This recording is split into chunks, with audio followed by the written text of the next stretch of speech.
आणि महायुतीच्या आज मुंबईमध्ये शिवाजी पार्कवर भव्य सभा होतीये।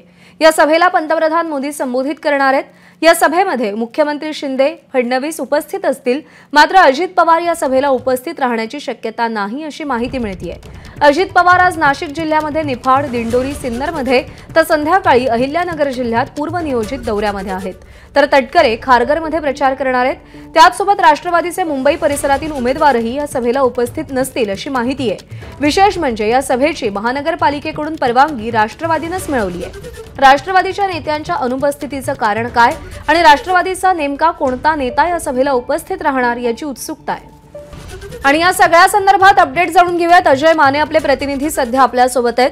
अजय माने, आधी बटेंगे तो कटेंगे याला विरोध केला अजित पवारांनी, त्यानंतर आता सभेला अनुपस्थित राहणार आहेत।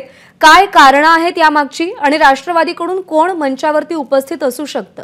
खरं तर महायुतीमध्ये भाजप आणि राष्ट्रवादीमध्ये नेमकी काय धुसफूस चालू आहे हे चित्रच अद्याप स्पष्ट होत नाहीये। कारण की एकीकडे बटेंगे तो कटेंगे याला अजित पवारांचा विरोध होता, तर दुसरीकडे आज थेट पंतप्रधान नरेंद्र मोदी हे महाराष्ट्र दौऱ्यावर आहेत। दादर येथे शिवाजी पार्क मैदानात त्यांची सभा पार पडणार आहेत। पण या सभेला आता उपमुख्यमंत्री अजित पवार, जे महायुतीतलं एक महत्त्वाचं नाव म्हटलं जातं, महत्त्वाचे नेते, त्यांची अनुपस्थिती असणारा दुसरा महत्त्वाचा मुद्दा एक आहे की मुंबईतल्या महायुतीच्या उमेदवारांसाठी ही संपूर्ण प्रचार सभा जी आहे ती घेण्यात येणार आहे।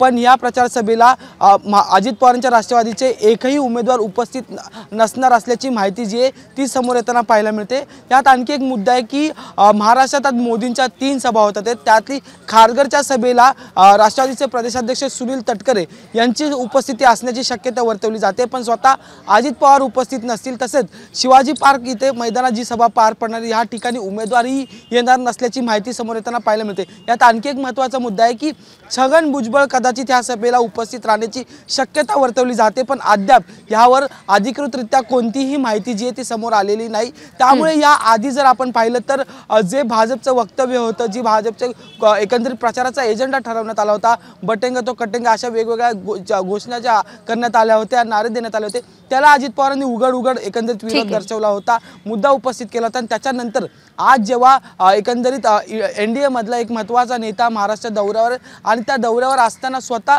उपमुख्यमंत्री म्हणजे महायुतीतला नेता जो आहे तो उपस्थित नाहीये, त्यांच्या स्वतःच्या उमेदवाराचे जे प्रचार आहेत, दिंडोरी असेल, निफाड असेल किंवा बरोबर आहे, प्रचार वेगवेगळ्या ठिकाणी केला जातोय राष्ट्रवादी अजित पवार गटाकडून आणि त्यामुळे कोणी मंचावर उपस्थित नसेल अशी माहिती मिळते। पण अर्थात याच्या चर्चा सध्या सुरू झाल्यात। अजय, धन्यवाद दिलेल्या माहितीसाठी। एबीपी माझा, उघडा डोळे बघा नीट।